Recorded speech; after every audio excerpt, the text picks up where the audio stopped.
ভগৱান জগন্নাথৰ এই ৰথযাত্ৰাৰ ৰছী যিয়ে টানিব পায় তেওঁৰ হেনো সকলো পাপ খণ্ডন যায় বুলি কোৱা হয়। হেল্ল' এভৰিৱান, আজি মই আপোনালোকক ৰথযাত্ৰা দেখুৱাবলৈ লৈ যাওঁ বলক। আমাৰ ইয়াতে আজি মুখ্যমন্ত্ৰী ডাঙৰীয়া আহিছিল এই ৰথযাত্ৰা উদ্বোধন কৰিবলৈ। আমি বিদ্যালয়ৰ পৰা আহোঁতে পলম হ'ল, মুখ্যমন্ত্ৰী ডাঙৰীয়া এতিয়া গ'লে, কিন্তু মই আপোনালোকক দেখুৱাই দিওঁ।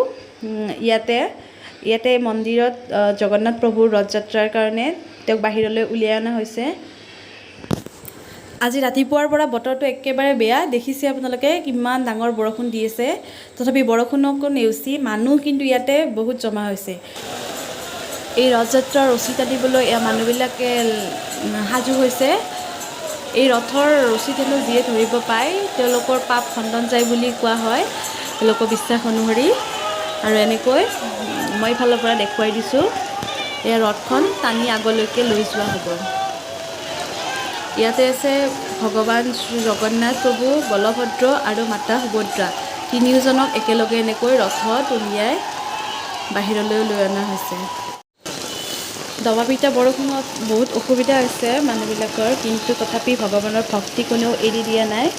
সেয়ে আটাইবোৰ এনেকৈ আহিছে মানুহবিলাক।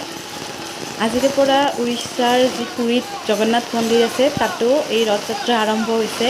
আৰু তাৰ সমান্তৰালভাৱে যিবিলাক ঠাইত জগন্নাথ প্ৰভুৰ মন্দিৰ আছে সেইবিলাক ঠাইত এনেকৈ ৰথযাত্ৰা আৰম্ভ কৰা হৈছে আজিৰে পৰা।